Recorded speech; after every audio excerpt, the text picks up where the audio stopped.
El Círculo del Cazador. Imaginen el mapa del Caribe visto desde el cielo. Buques militares, drones invisibles, radares encendidos día y noche y el corazón del continente. Un líder que se sabe observado desde hace semanas. El nombre de la Operación Cazador recorre informes reservados, discursos en Washington y titulares en Caracas.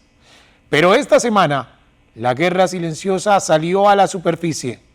El presidente de los Estados Unidos, Donald Trump, admitió públicamente que autorizó operaciones de la CIA dentro de Venezuela. No lo dijo como filtración, sino como advertencia, y lo hizo justo cuando barcos sospechosos explotaban en el Mar Caribe, cuando los radares venezolanos detectaban vuelos a baja altura y cuando las fuerzas bolivarianas hablaban de defensa total de la patria. Al mismo tiempo, en Caracas, Nicolás Maduro pronunció un discurso que pretendía proyectar calma, pero que reveló presión. Y su hombre de confianza, Diosdado Cabello, apareció frente a campesinos con un machete alzado, evocando resistencia, recordando imágenes del general Noriega antes de caer. Entre gestos simbólicos y movimientos militares reales, Venezuela entró en una nueva fase, la fase donde la inteligencia, la psicología y el miedo se mezclan, la fase donde el cazador ya no se esconde. Operación Cazador, cuando el silencio se rompe. Durante meses, los reportes hablaban de embarcaciones sospechosas neutralizadas en el Caribe. La explicación oficial, lucha antidrogas, pero los patrones eran otros: precisión quirúrgica, misiles guiados, radares en modo guerra, hasta que Trump lo confirmó. Autorizamos a la CIA para actuar dentro de Venezuela. Están sintiendo el calor. Con esta frase se rompió una regla táctica. Los gobiernos suelen negar este tipo de operaciones. Trump no. Prefirió exponerlas. ¿Por qué? Porque la guerra psicológica también se libra frente a las cámaras. Cuando el enemigo sabe que lo están cazando, la paranoia se multiplica. Maduro lo entendió así. Su reacción fue inmediata. Desde el Palacio de Miraflores denunció una agresión imperial y advirtió que la soberanía venezolana no se negocia. Acusó a la CIA de repetir los mismos patrones de Chile, Nicaragua, Panamá. Pidió a la ONU que declare ilegales los ataques estadounidenses en el Caribe y aseguró que ya hay más de 27 muertos por esos bombardeos. El discurso buscó convertir la vulnerabilidad en heroísmo, pero detrás del tono firme se percibe otro temor real. Porque esta vez no son rumores, los ataques ocurren, las naves están y la CIA ya no actúa en la sombra. El efecto psicológico, la guerra que no se ve. Toda operación encubierta tiene dos frentes, el táctico y el psicológico. Y el cazador parece diseñada para ambos. Mientras buques estadounidenses patrullan sin descanso, los servicios de inteligencia filtran versiones contradictorias que oficiales. Habrían los de oficiales chavistas desertados, que hay grietas en el alto mando, que los hermanos Rodríguez negocian salidas controladas. ¿Verdad? ¿Mentira? Quizá ambas. El objetivo no siempre es el ataque, sino la confusión. Maduro, obsesionado con el precedente de Noriega, ha reforzado su seguridad personal y limitó la movilidad de algunos ministros.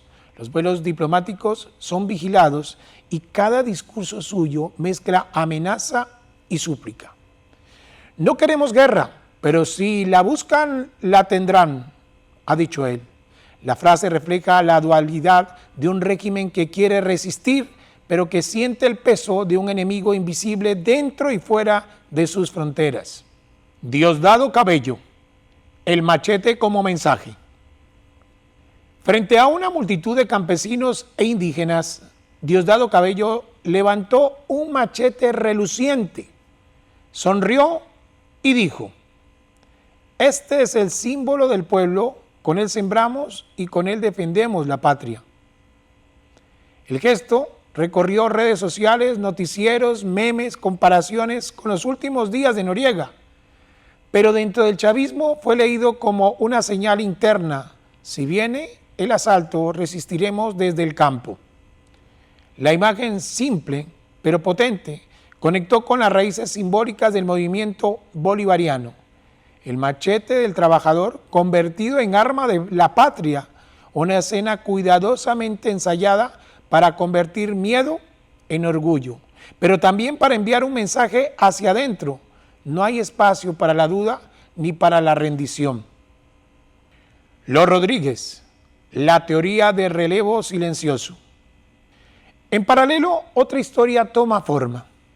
Según la agencia AP, emisarios venezolanos tantearon en secreto una fórmula: Maduro dejaría el poder gradualmente.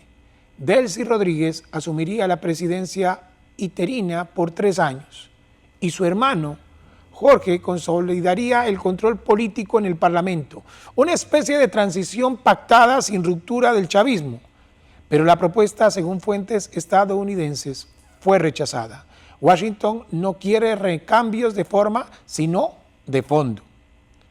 El gobierno venezolano negó todo, acusando campañas de guerra psicológica y noticias fabricadas. Aún así, el rumor corrió como pólvora, y en política los rumores pueden derribar más muros que los misiles. Si algo muestra esta historia es que dentro del poder chavista hay miedo, divisiones y cálculos. Cada actor cuida su supervivencia personal más que la ideología. La estrategia de las 4 dimensiones. Para entender lo que pasa hay que mirar el tablero completo: mar, aire, tierra e inteligencia. 4 planos que se entrelazan. En el mar, Estados Unidos mantiene un cinturón de buques y submarinos al sur del Caribe, operaciones de interceptación, vigilancia electrónica y ataques quirúrgicos contra lanchas sospechosas. En el aire, vuelos rasantes, helicópteros detectando a menos de 150 metros de las costas, mensajes de disuasión para Venezuela. En tierra aún no hay incursión confirmada, pero sí preparación. La fase 2, como la llaman algunos analistas, consistirá en operaciones de inteligencia y sabotaje interno, no necesariamente militares. Y en la inteligencia, la CIA juega su partida más visible en años. Su misión no sería derrocar directamente, sino fracturar el régimen desde dentro, provocar miedo, estimular traiciones, multiplicar rumores. Cada dimensión se refuerza con la otra, y cuando el enemigo empieza a dudar de sus propios aliados, la operación ya está ganando. El fantasma de la CIA en América Latina. La historia repite con distintos nombres: Guatemala 1954, Chile 1973, Panamá 1989 y ahora Venezuela 2025. En cada caso, la CIA operó como cirujano invisible, financió, infiltró, desinformó en Venezuela. Los antecedentes recientes son claros. En la llamada Operación Guacamaya, agentes y aliados facilitaron la salida de 5 opositores que estaban refugiados en la embajada argentina. Fue una acción de precisión quirúrgica, casi cinematográfica, pero real. Aquella operación reveló que dentro del cerco diplomático aún existen manos capaces de mover piezas sin ruido. La CIA no crea milagros, pero aprovecha grietas, y Venezuela hoy es un edificio con grietas invisibles. Maduro y la resistencia del discurso. Mientras todo esto sucede, Maduro intenta controlar la narrativa. Habla de dignidad, de soberanía, de paz con justicia, pero también lanza frases ambiguas. Si quieren la paz, prepárense para ganarla, dice. La paradoja es evidente. Invoca paz mientras militariza el discurso. El régimen ha ordenado reforzar milicias indígenas y campesinas y convocar marchas bajo el lema Patria o nada. Cada evento es cuidadosamente televisado. Banderas, gritos, uniformes. El mensaje hacia el exterior es resistencia. El mensaje interno es control.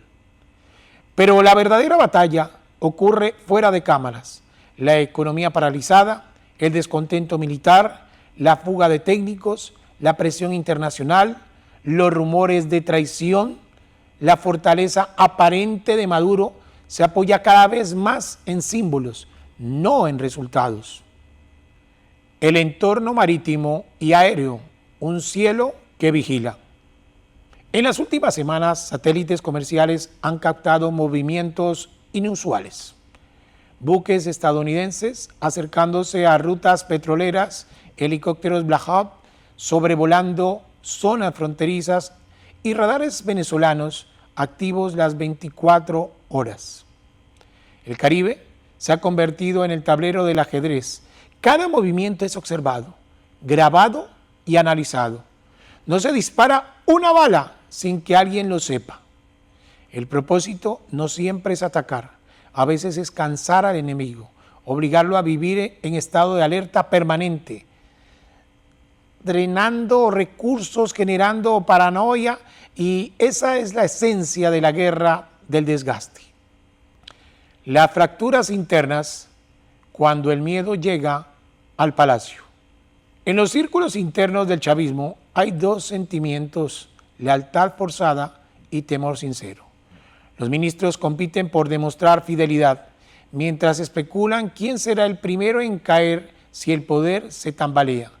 El ejército, dividido entre pragmáticos y radicales, observa lo que podrían traicionar.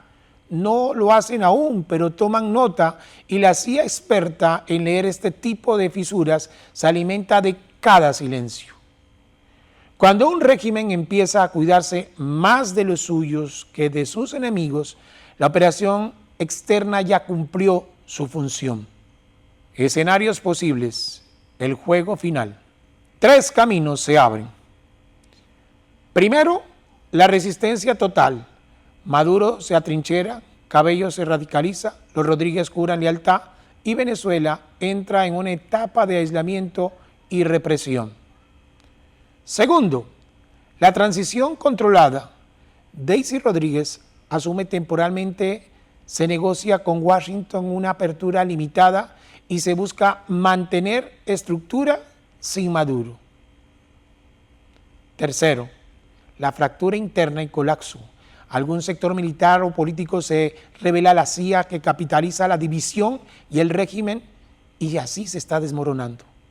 Ninguno de los escenarios es rápido ni limpio. Todos implican un costo humano y político inmenso. Por eso los próximos días serán decisivos. Y entremos a la reflexión final. Venezuela entre la guerra y el miedo. Hemos atravesado una semana donde la política parece cine, pero detrás de cada escena hay vidas reales, ejércitos reales, decisiones reales, barcos destruidos, espías, machetes, discursos, negociaciones secretas. Todo se mezcla en una narrativa que marca el pulso de América Latina. Aquí no hablamos de rumores sin base, hablamos de hechos verificados, de reacciones oficiales, de gestos públicos, hechos que juntos dibujan el retrato de un régimen acorralado y de una potencia decidida a quebrarlo. Venezuela se mueve entre dos fuerzas, la resistencia y la erosión. Y como en toda historia de poder, la pregunta final no es quién gana, sino cuánto puede soportar el país antes de romperse. Cada semana en Tu Barco analizamos estos hechos con rigor y con respeto. Nos escriben desde México, Estados Unidos, España, Chile, Argentina y desde la propia Venezuela. Nos cuentan lo que viven, lo que piensan, lo que sienten. Y eso es lo que nos motiva a contar realidades basadas en hechos reales, no suposiciones. Seguiremos observando, analizando, contrastando, porque la historia no se detiene y el capítulo que viene podría ser aún más intenso. Así que si esta investigación te pareció valiosa, dale like, super like y comparte este video. Ayúdanos a que más personas comprendan lo que realmente ocurre en Venezuela y en nuestra región. Tu participación es la fuerza de este periodismo ciudadano que no calla. Somos tu barco. Nos vemos la próxima semana con otro capítulo de la historia que el mundo está mirando y que Venezuela está viviendo.